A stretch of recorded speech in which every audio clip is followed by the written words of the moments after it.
Bonjour à toutes et à tous mes chers YouTubetateurs, j'espère que vous allez bien. Moi, de mon côté, ça va bien. En tout cas, je vous accueille comme vous en avez l'habitude maintenant, avec beaucoup d'amour, beaucoup de joie et une belle dose de bonne humeur pour la partie pratique de la vision à distance. Alors pour ceux d'entre vous qui ne sauraient pas ce que c'est, j'ai fait une vidéo dessus concernant toute la partie théorique qui est reprise à partir d'un protocole militaire bien strict qui a été établi aux États-Unis pendant la guerre froide et que je vais suivre en partie dans cette séance de vision à distance. Mais avant cela, avant d'être avec l'autre personne qui m'accompagnera pour cette séance, je propose de vous faire participer vous aussi. Alors quel est l'objectif principal de la vision à distance ? C'est tout simplement de prendre conscience que nous ne sommes pas dépendants uniquement de nos 5 sens. Il n'y a pas que la vue, l'ouïe, l'odorat, le goût ou le toucher. Certes, ils font partie intégrante de ce que l'on reconnaît, mais notre conscience, nos pensées, sont vraiment ce qui dirige l'ensemble. C'est notre chef d'orchestre. Nos sens sont les instruments qui aident ce chef d'orchestre à bien saisir l'ensemble. Bon, c'est une façon un peu métaphorique d'expliquer les choses, mais comme voilà, je suis plongé dans le milieu musical, on va dire que pour moi, c'est une belle manière d'expliquer les choses. Et surtout, qui représente bien ce que c'est. Donc, en vision à distance, malgré ce que je vous ai expliqué il y a maintenant, je pense, plus de 6 mois dans ma vidéo théorique, parlant du sujet, il y a aussi une autre technique qui, elle, est uniquement visuelle et mentale et ne fait pas intervenir la partie écrite et intuitive. Bon, il y a toujours une partie d'intuition dans le mental, mais c'est, on va dire, plus de la concentration que de la méditation. On se plonge dans un autre univers concret et qu'après on essaye de disséquer morceau après morceau. L'objectif d'aujourd'hui, donc comme je vous ai dit, c'est de vous faire participer. Juste à côté de moi, j'ai une petite boîte et à l'intérieur, il y a un objet. Je ne vous dis pas ce que c'est, mais en tout cas, il y a un objet à l'intérieur de cette boîte. Votre objectif, ça va être de vous concentrer dessus, de mettre la vidéo sur pause si nécessaire, de bien observer chaque détail de cette boîte pour que vous l'imprimiez dans votre mémoire. Pourquoi ? Parce qu'ensuite, lors de votre méditation, vous allez vous détendre un maximum et au bout d'un moment, vous essayerez carrément de vous projeter à l'intérieur de cette boîte. Alors vous n'allez pas voir la forme dans son ensemble, ou plutôt vous n'allez pas réussir à la percevoir complètement, ça ne va pas être une image claire, telle que par exemple observer devant vous ou moi observer ma caméra actuellement. Ça va être un peu flou, un peu brumeux, si je peux m'exprimer ainsi. Pourquoi ? Parce que tout simplement c'est une image enregistrée. Et cette image enregistrée, ensuite, il va falloir la percer. Parce que l'objectif c'est de découvrir ce qui s'y trouve à l'intérieur. Donc forcément, les perceptions qu'on va en avoir vont être encore plus diffuses et moins précises, on va dire.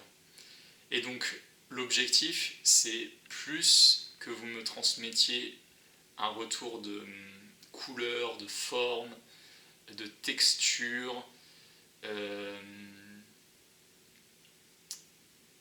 de température aussi au toucher. Qu'est-ce que ça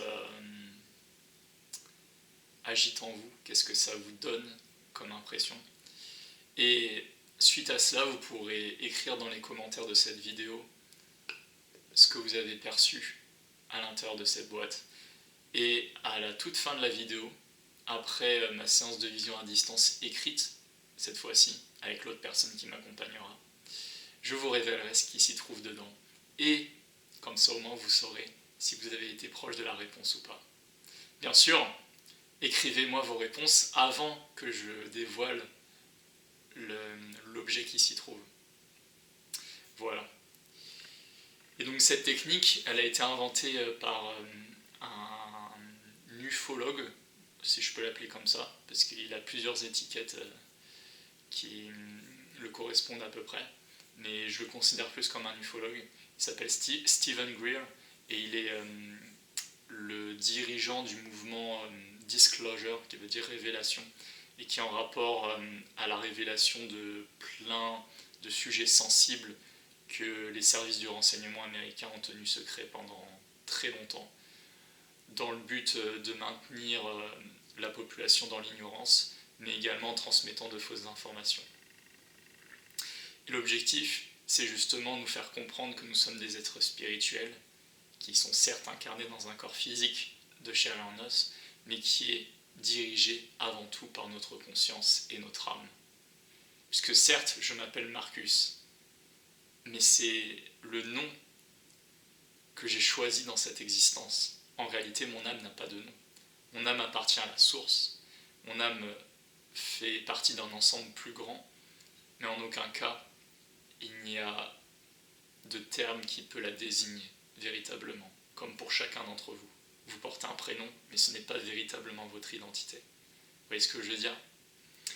Et bien là, justement, la vision à distance, c'est une manière de nous dire qu'à travers nos perceptions, on peut visualiser quelque chose en dehors de nos 5 sens habituels, qui nous permettent de ressentir les choses concrètement.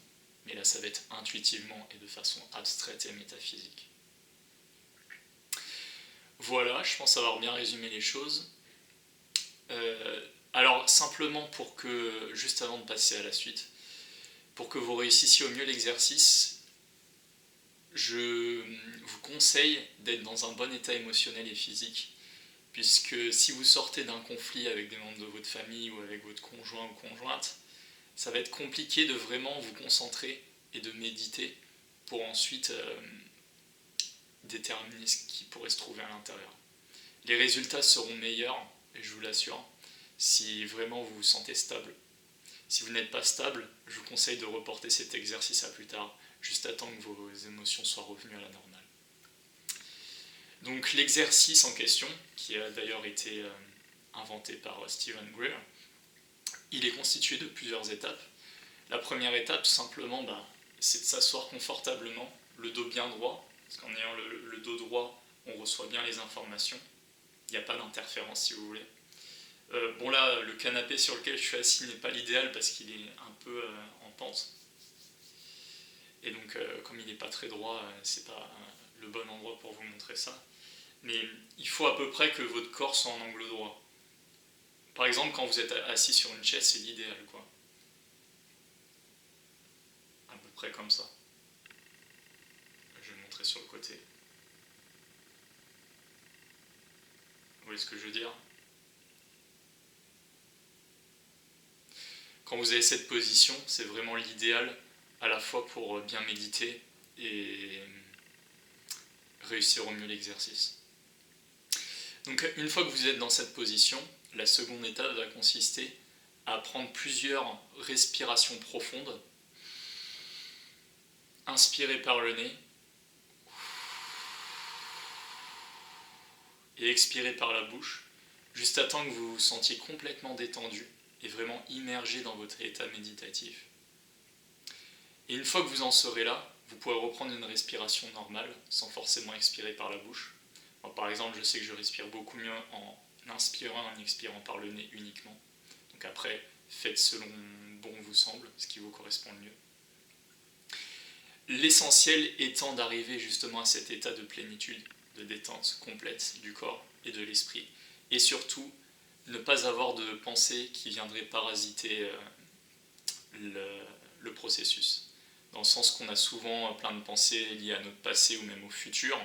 Je sais pas, imaginons que vous devez faire des courses. Tiens, qu'est-ce que je vais écrire sur ma liste de courses ? Non. On met ça de côté, on oublie ça à l'espace d'un moment et on se concentre sur la séance. Et c'est comme ça que vous pourriez obtenir les meilleurs résultats.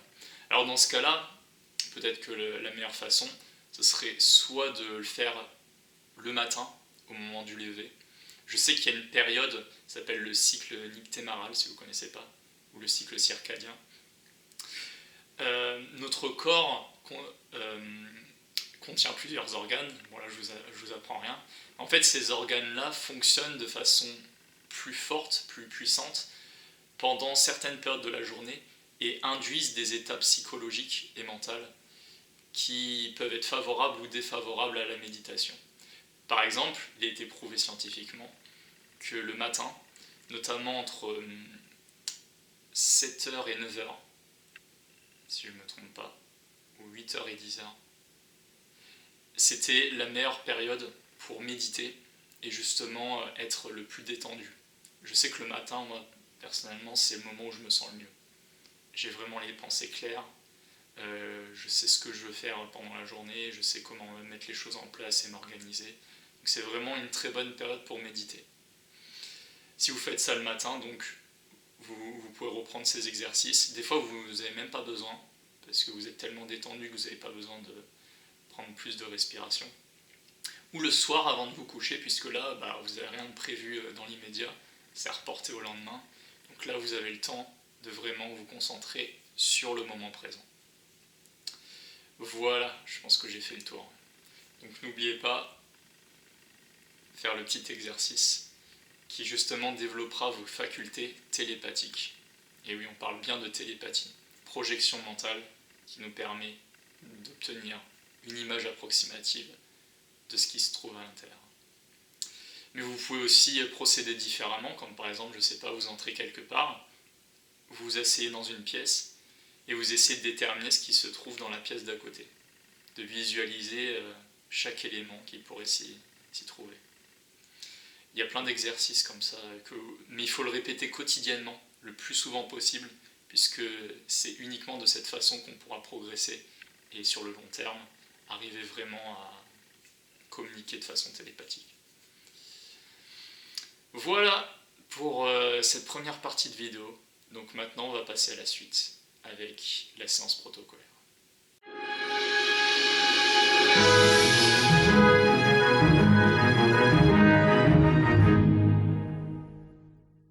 Me revoilà pour la seconde partie de cette vidéo. Et comme je vous l'ai annoncé dans la première vidéo consacrée à la théorie sur la vision à distance, et pour la première fois sur ma chaîne YouTube, je suis accompagné d'une autre personne qui a eu l'amabilité d'accepter ma proposition de se joindre à moi pour cette séance. Donc je la remercie beaucoup.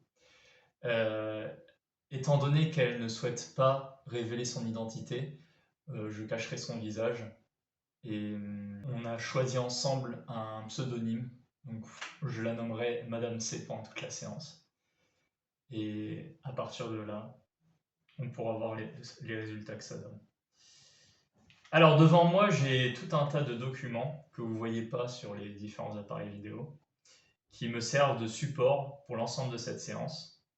Par exemple, j'ai un cahier devant moi qui explique la cible du jour, l'époque recherchée, le lieu recherché et la raison pour laquelle j'ai choisi cette cible, ainsi que les coordonnées que je vais lui assigner pour la cible du jour, qui se trouve contenue dans cette enveloppe sur laquelle c'est écrit « Cible du jour, vision à distance ».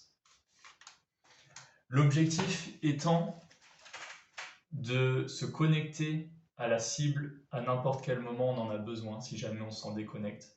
C'est pour établir un lien entre elle et nous et faire en sorte d'avoir de meilleurs résultats à la fin. Avant de commencer, je vais être vraiment très complet sur les explications parce qu'une fois que la pratique sera en cours, je pourrai très peu intervenir parce que ça va provoquer des interférences et les résultats pourraient être moins bons.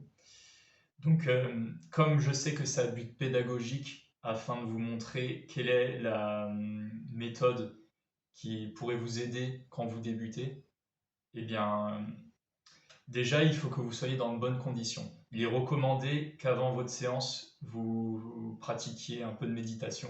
Ça peut durer 5 minutes, mais si vous en ressentez le besoin, ça permet de complètement vous détendre et vous relâcher.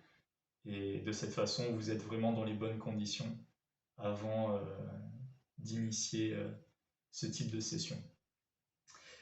Aussi, comme je l'ai expliqué dans la première partie de la vidéo, c'est important d'être dans un bon état émotionnel et physique, parce que si vous êtes malade ou que vous êtes blessé, votre attention sera portée soit sur cette blessure ou cette maladie, et donc forcément les résultats en seront faussés.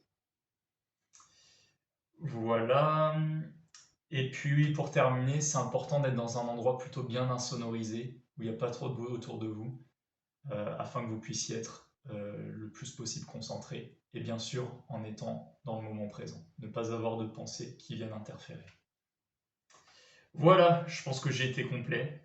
Donc maintenant, on peut passer à la partie pratique.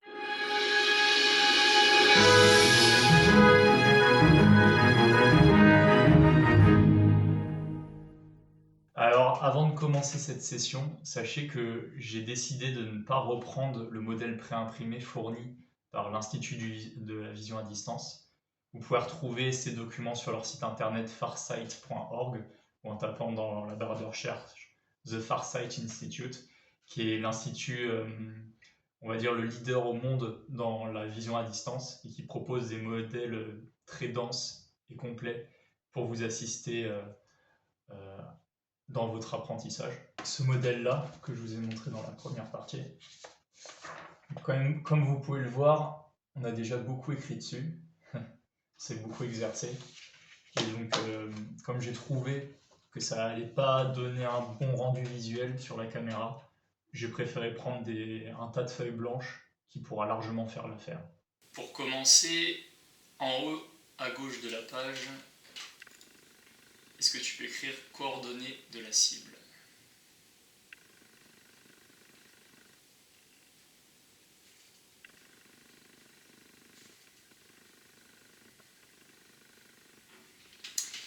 Alors ça va être 6, 1, 7, 8, 3, 9. Parfait. Juste en dessous, est-ce que tu peux écrire le numéro de session ?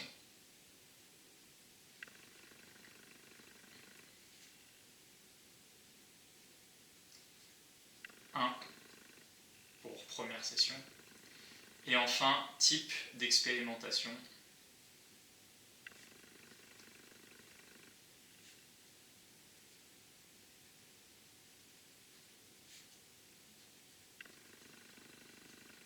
Un test. Alors pour ceux d'entre vous qui n'ont pas vu la première partie de la vidéo, j'explique en détail comment fonctionne le protocole, qui est donc repris à partir d'une technique employée chez les militaires et qui est née aux États-Unis. Donc pour éviter de tout rabâcher, je vous conseille vivement d'aller regarder cette vidéo. Et afin de vous éviter de trop rechercher parmi toutes mes vidéos, je vous laisse le lien en haut à droite de l'écran qui apparaîtra comme une notification. Vous aurez juste à cliquer sur ce lien et ça vous ramènera vers la première vidéo. Ensuite, vous pouvez reprendre la lecture de cette vidéo. Alors, en sautant quelques lignes, est-ce que tu peux écrire type de données ?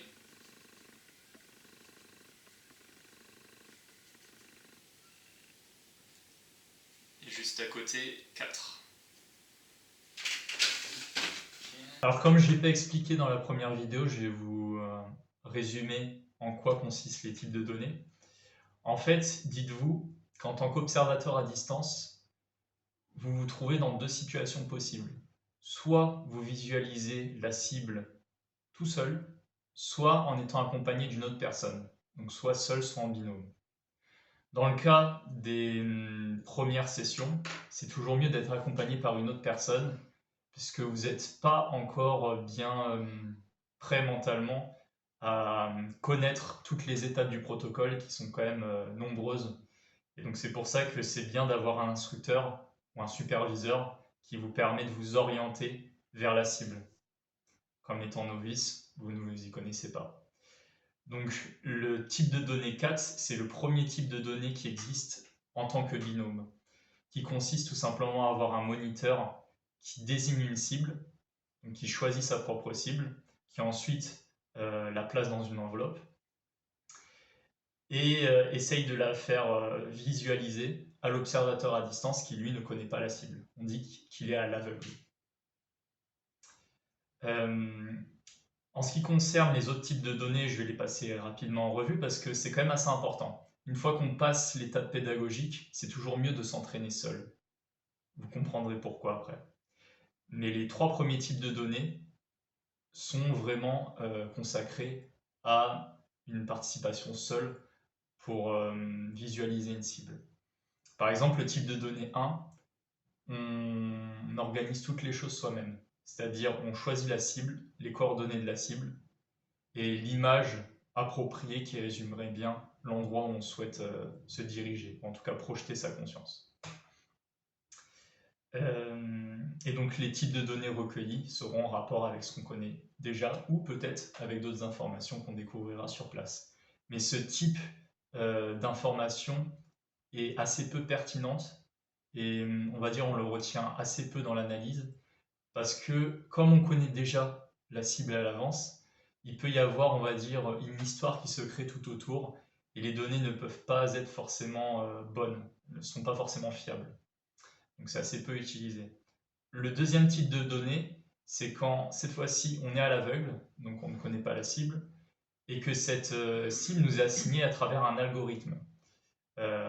C'est-à-dire que les coordonnées, on ne les choisit pas, tout comme la cible, qui correspond donc à une suite de chiffres. Et à partir de là, en palpant les idéogrammes et en traçant les coordonnées, ça nous amène petit à petit à avoir une vue d'ensemble de la cible, quelle qu'elle soit. Enfin, dans le troisième cas, celui-ci est quand même assez souvent utilisé. On a un assignateur, une personne physique, qui choisit la cible et les coordonnées et qui envoie souvent un mail à l'observateur à distance en lui disant « Voilà, tu as une cible, on ne se dit pas ce que c'est, mais ça va être à toi de venir récupérer les éléments, les collecter, afin que nous, ensuite, on puisse en faire un débrief ou qu'on puisse bien comprendre tout ce qui se passe autour de ça. » Ensuite, donc, le type de données 4, c'est en binôme, comme je vous l'ai expliqué. L'observateur à distance ne connaît pas la cible et le superviseur si. Le type de données 5, c'est quand l'observateur à distance et le moniteur sont tous les deux à l'aveugle, ils ne connaissent pas la cible, c'est une personne tierce qui leur fournit les données, les coordonnées et l'enveloppe avec la cible. Et enfin, dans le sixième cas, qui est vraiment très très peu utilisé, le moniteur et l'observateur à distance sont mis au courant au préalable de la cible. Et là, vraiment, c'est dans un cas précis où on a besoin de récupérer un grand nombre d'informations concernant cette cible. Voilà. Ceci étant dit, on va pouvoir reprendre. Donc juste en dessous de type de données, tu peux écrire niveau de supervision. Niveau de surveillance, pardon.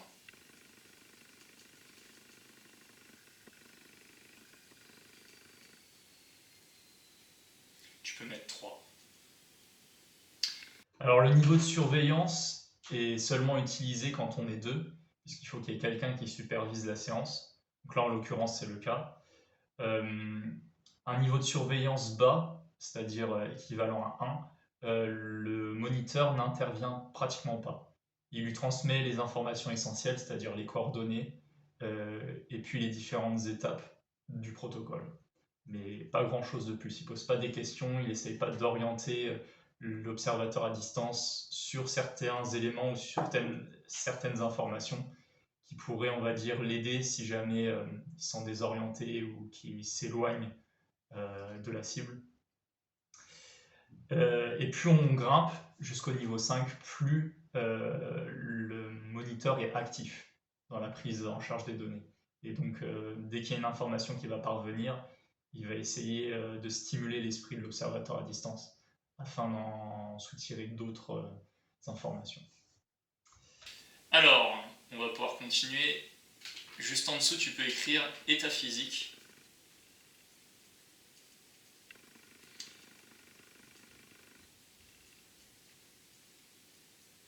En un ou deux mots, résume l'état dans lequel tu te trouves actuellement.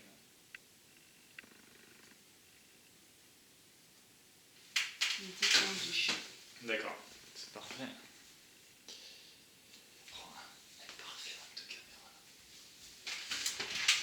Juste en dessous d'état physique, tu peux écrire état émotionnel.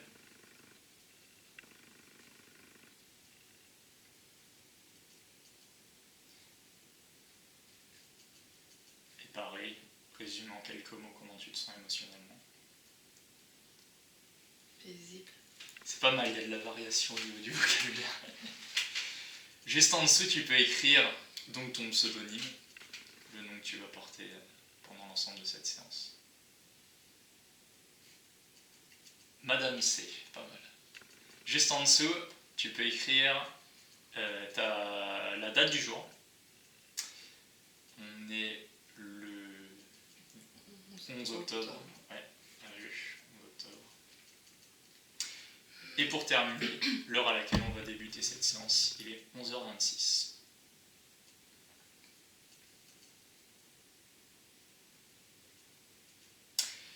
Alors avant de commencer cette séance, est-ce que tu as eu quelques perceptions avancées? Non, aucune. Aucune? Donc dans ce cas-là, on va rien rajouter. Une perception avancée, c'est des images ou des bribes d'images qui peuvent nous parvenir quelques instants avant le début de la séance, au moment où justement on informe l'observateur à distance qu'il va avoir une cible à observer. Et on va dire, notre esprit se conditionne, et il suffit qu'on se trouve dans un état détendu, et des fois il y a certaines images qui apparaissent. On ne sait pas forcément que c'est en rapport avec cette cible, mais ça peut être le cas. Et dans ce cas-là, souvent les observateurs à distance dessinent tout un tas de choses qui pourraient, on va dire, leur libérer l'esprit de ces informations, mais qui sont aussi très utiles pour nous, on va dire, à analyser après coup, afin de collecter les informations et en tirer nos propres conclusions. Par contre, pas besoin de retourner la page, tu peux la laisser face recto comme ça. Voilà, tu peux juste la passer sur le côté. Pour l'instant, tu vas la garder encore un petit peu, cette feuille. On va faire quelques exercices de réaction, de réactivité, à partir des idéogrammes de base. Pareil, les idéogrammes de base, c'est à voir dans la première vidéo. Est-ce que tu te sens prête? Oui.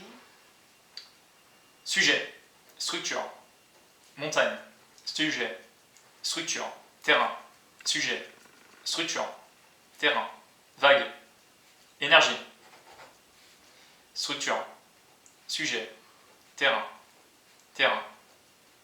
C'est pas le terrain, ça. C'est une structure. C'est pas grave. Vas-y, tu peux continuer sur la deuxième ligne.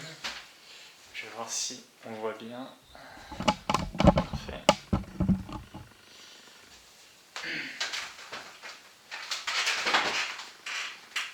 Terrain. Un peu plus rapide si c'est possible.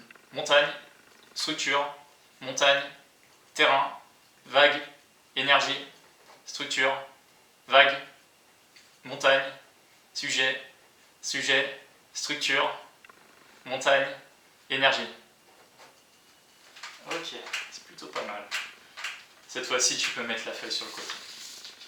Alors sachez que pendant la séance, je vais faire plusieurs allers-retours avec la caméra, puisqu'on n'a pas une troisième personne qui vient nous aider à déplacer la caméra au fur et à mesure du temps. Donc ça va être assez physique. Alors, pour commencer, en haut à gauche. Donc là, on va commencer ce qu'on appelle la première phase de la vision à distance, qui va consister en la prise d'informations de 3 idéogrammes différents sur 3 pages. Donc 3 idéogrammes par page, si vous voyez ce que je veux dire. Alors, est-ce que tu es prête? Oui. 6, 1, 7, 8, 3, 9. D'accord. Juste à côté, tu peux écrire les initiales SD, qui sont le diminutif de style d'idéogramme. Alors, est-ce que ce dessin, ce motif, te fait penser à quelque chose? Un terrain. Un terrain. D'accord. Cette première étape dans l'analyse d'un idéogramme est essentielle puisque ça nous permet de nous libérer de l'information visuelle qui pourrait nous transmettre. Souvent, on a tendance à penser qu'un idéogramme représente quelque chose approximativement, alors qu'en réalité, ça peut être quelque chose de complètement différent de ce qu'on se crée mentalement. Et donc, c'est important d'écrire ce type d'information pour s'en libérer. Juste en dessous, tu peux écrire grand A. Peux-tu décrire le mouvement du stylo en quelques mots?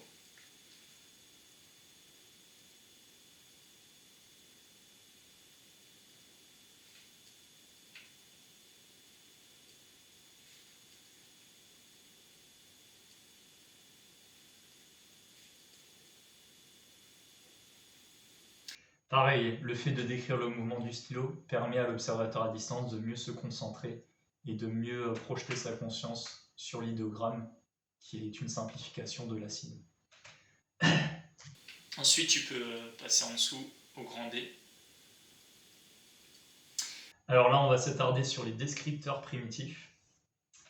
En palpant l'idéogramme, est-ce que tu peux me dire s'il te paraît dur, semi-dur, mou, semi-mou, sec ou humide? Alors on va essayer d'être assez rapide. Donc en 3 ou 4 secondes, il faut que ton ressenti soit établi. Dur. D'accord? Juste en dessous, on va mettre grand C. Et on va écrire un descripteur avancé.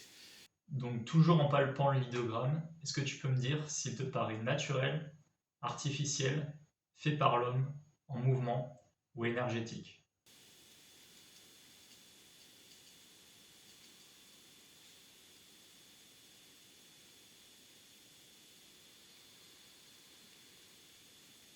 C'est trop long. J'ai T'as rien du tout? rien qui m'apparaît. Bah, tu peux tracer un trait juste à côté. Alors, cette fois-ci, tu peux tracer un trait pour terminer ce premier idéogramme. Donc, on passe au deuxième. Tu es prête? Oui. 6, 1, 7, 8, 3, 9. D'accord? Juste à côté, tu peux écrire les initiales SD. Est-ce que ce motif te fait penser à quelque chose?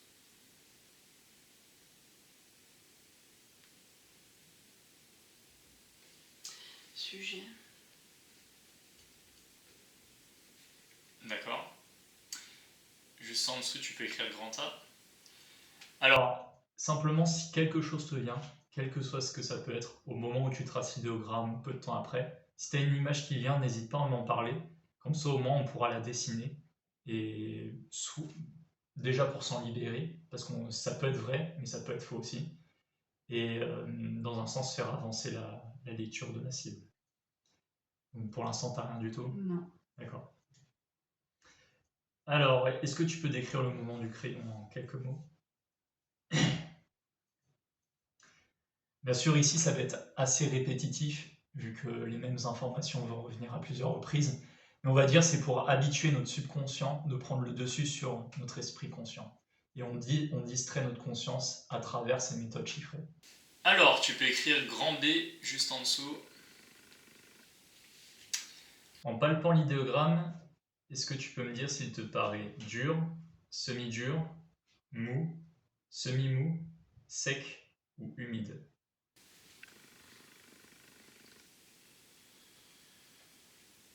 Essaye d'être le plus rapide possible. Semi-dur, Semi-mou. semi-mou. D'accord. Juste en dessous, tu peux écrire grand C. Pareil, toujours en palpant l'idéogramme, est-ce que tu peux me dire s'il te paraît naturel, artificiel, fait par l'homme, en mouvement ou énergétique?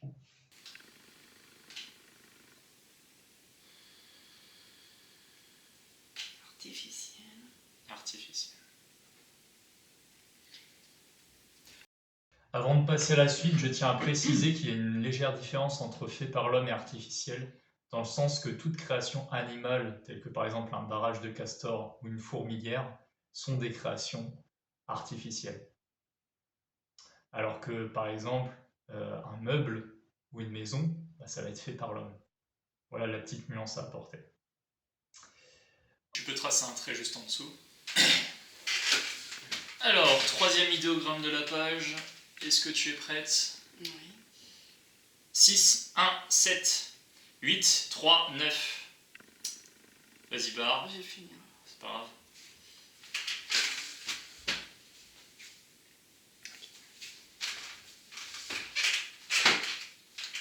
« 6, 1, 7, 8, 3, 9. » D'accord?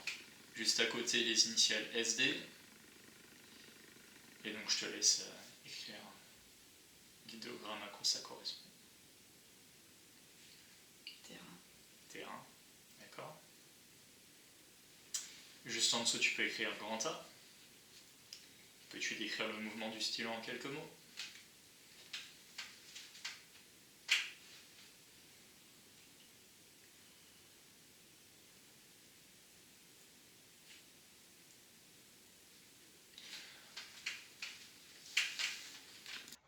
Bon là, on aborde un peu la vidéo de façon sérieuse, mais c'est toujours mieux que ça se fasse dans un bon esprit et que ce soit ludique. Parce que quand c'est trop strict, on passe pas du bon temps et c'est pas ma volonté de vous transmettre ce type de ressenti.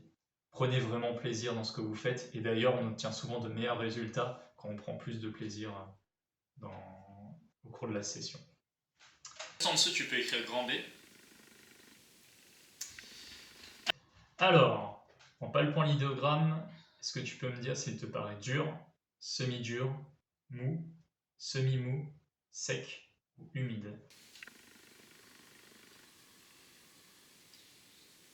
Sec. Sec, d'accord. Grand C. Toujours en palpant l'idéogramme, est-ce que tu peux me dire si ton impression c'est qu'il te paraît naturel, artificiel, fait par l'homme, en mouvement ou énergétique?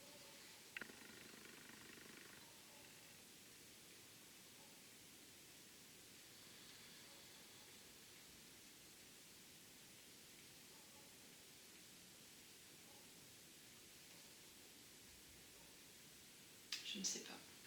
D'accord? Lâche un instant ton stylo, pose-le sur la table, reprends-le, palpe à nouveau l'idéogramme.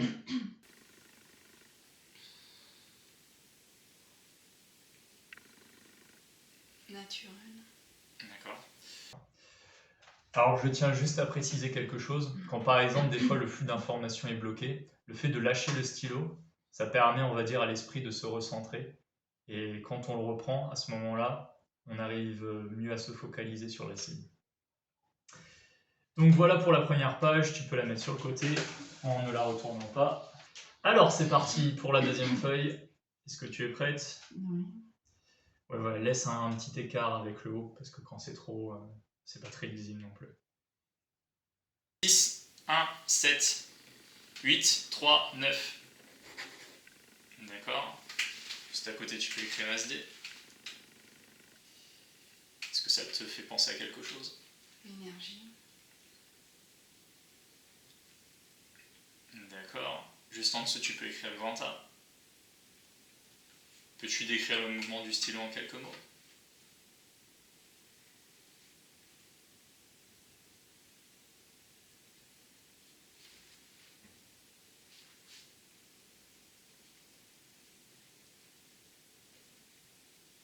D'accord. Juste en dessous, grand B. En palpant l'idéogramme, est-ce que tu peux me dire s'il te paraît dur, semi-dur, mou, semi-mou, sec ou humide?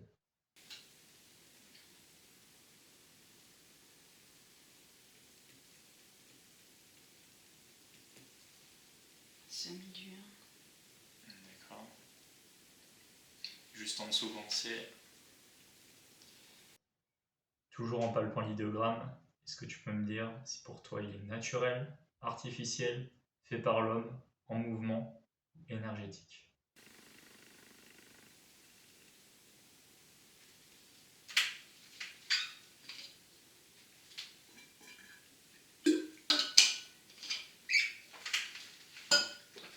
Naturel.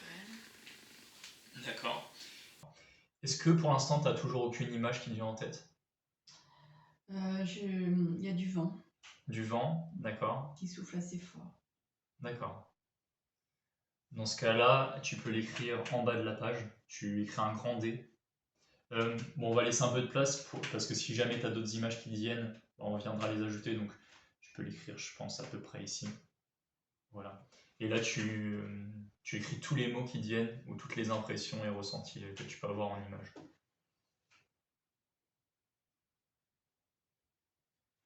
Voilà. En faisant ça, non seulement on se libère des informations présentes en nous, sachant qu'elles peuvent être vraies, on ne le sait pas, mais en même temps, ça évite à notre esprit d'effectuer une interprétation ou une déduction à partir de cet élément et ainsi créer une histoire derrière ça. Donc là, en faisant ça, elle s'est libérée de cet élément et maintenant elle retourne à la cible. Tu peux tracer un trait juste en dessous. Est-ce que tu es prête? Oui. 6, 1, 7, 8, 3, 9. Ok. Juste en dessous, tu peux écrire SD. Est-ce que cette forme te fait penser à quelque chose? Énergie. D'accord. Juste en dessous, tu peux écrire grand A. Décris le mouvement du stylo en quelques mots.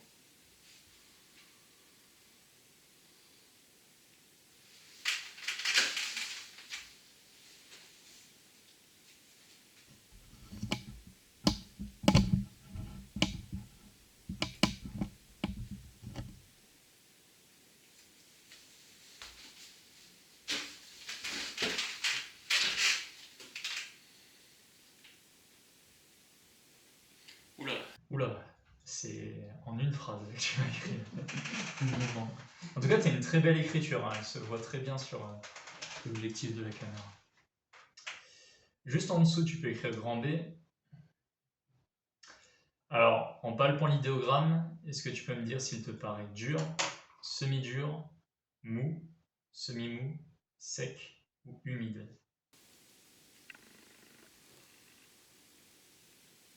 Dur.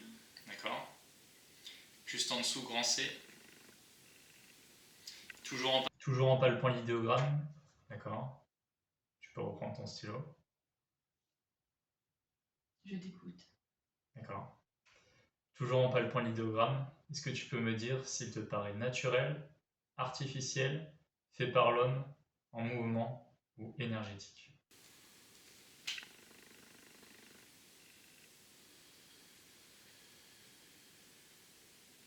Naturel. D'accord. Tu peux tracer un trait. On peut maintenant passer à la troisième série de coordonnées. Est-ce que tu es prête? Oui. 6, 1, 7, 8, 3, 9. D'accord. Juste à côté SD. Est-ce que cet idéogramme te fait penser à quelque chose? Terrain. D'accord. Sachez que l'interprétation est vraiment propre à l'observateur à distance. Ensuite, juste en dessous, tu peux écrire grand A. Peux-tu décrire le mouvement du stylo en quelques mots?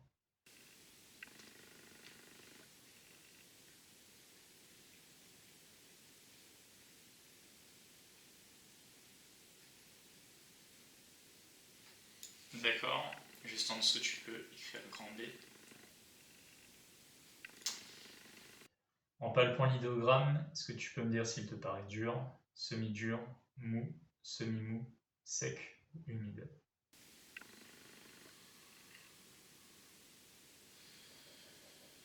Sec. Sec. D'accord. Grand C.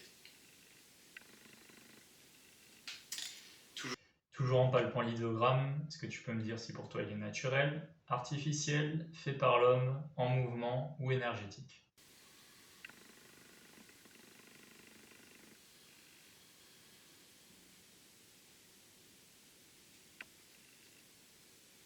Naturel. D'accord. Est-ce qu'il y a d'autres images qui te sont apparues en tête ou pas? Je vois de la terre. Mais la terre. D'accord. Que ça? Oui, il y a la terre. De La couleur terre. ocre. Un critère, juste à côté. Ici. Ouais, ou juste à côté. Pas forcément tout, non, juste à côté du D. Parce que tu as déjà écrit avec vent et machin. Tu peux te faire virgule.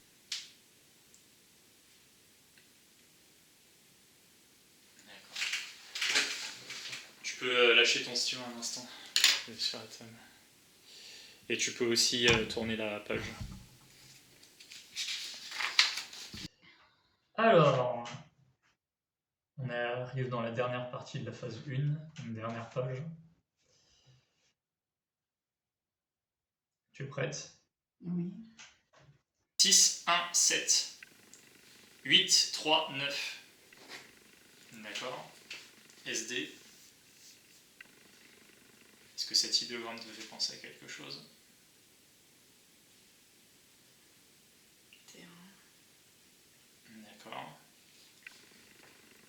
dessous, tu peux écrire grand A. Peux-tu décrire le mouvement du stylo en quelques mots? C'est un robot qui parle.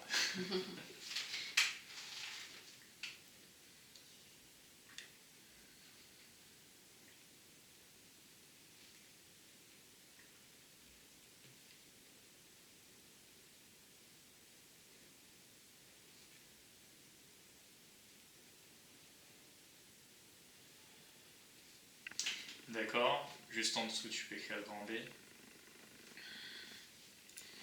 En palpant l'idéogramme, est-ce que tu peux me dire s'il te paraît dur, semi-dur, mou, semi-mou, sec ou humide?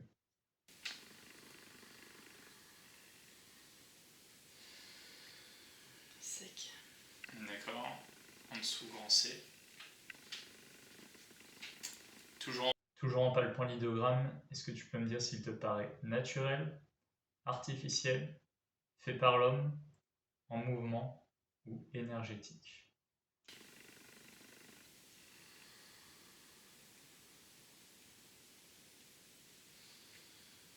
En mouvement. D'accord. Tu peux tracer un trait. Parfait. Alors, deuxième série de coordonnées. Es-tu prête? Oui. 6, 1, 7, 8, 3, 9.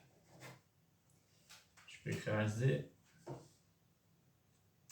Est-ce que ça te fait penser à quelque chose? L'énergie. D'accord.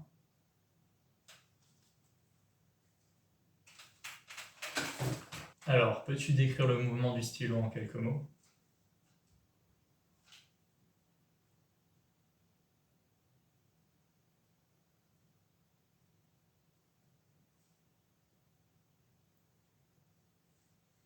D'accord. Juste en dessous, tu peux écrire grand B.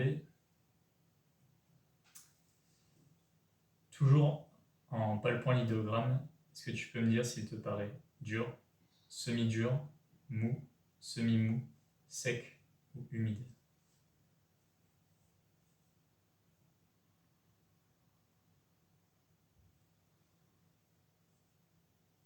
Mou. D'accord. Tu peux écrire grand C. Toujours en palpant l'idéogramme, est-ce que tu peux me dire si pour toi il est naturel, artificiel, fait par l'homme, en mouvement ou énergétique?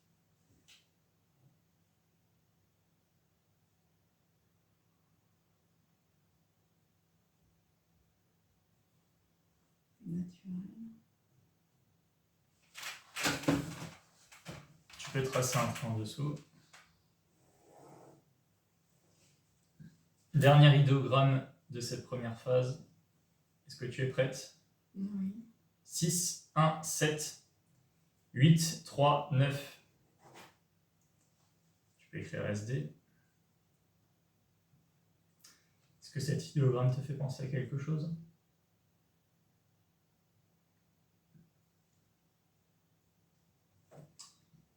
Terrain.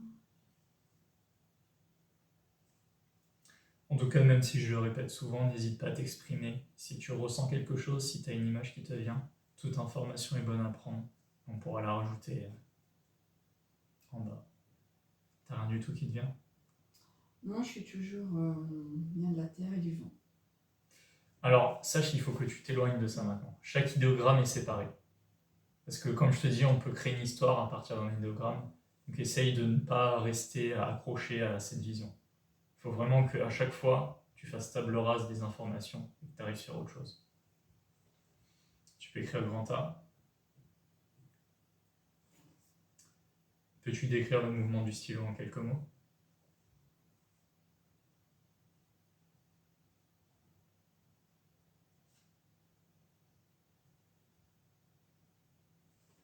Lâche un instant ton stylo. Et en faisant ça, déconnecte-toi de cette image de terre et de vent. Essaye de faire le vide, prends quelques profondes respirations.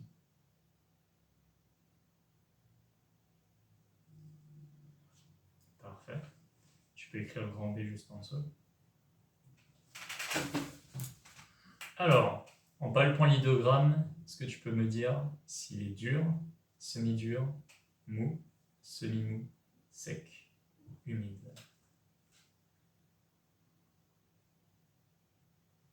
Dur. Dur.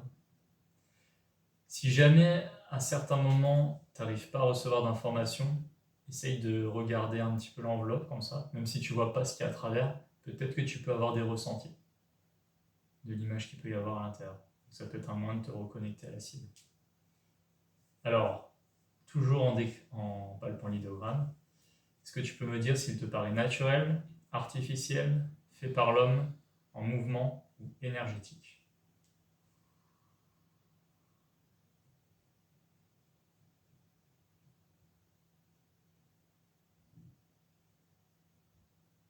Je sais pas. T'as rien du tout? Non. Tu peux tracer un trait à côté. Ok. T'as pas d'image du tout, pas d'impression, pas de ressenti pour le moment? Non, j'ai rien de spécial. Rien de spécial.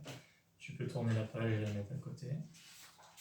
Voilà qui vient conclure la première partie de cette session. Ensuite, dans la deuxième phase, on va venir approfondir les choses.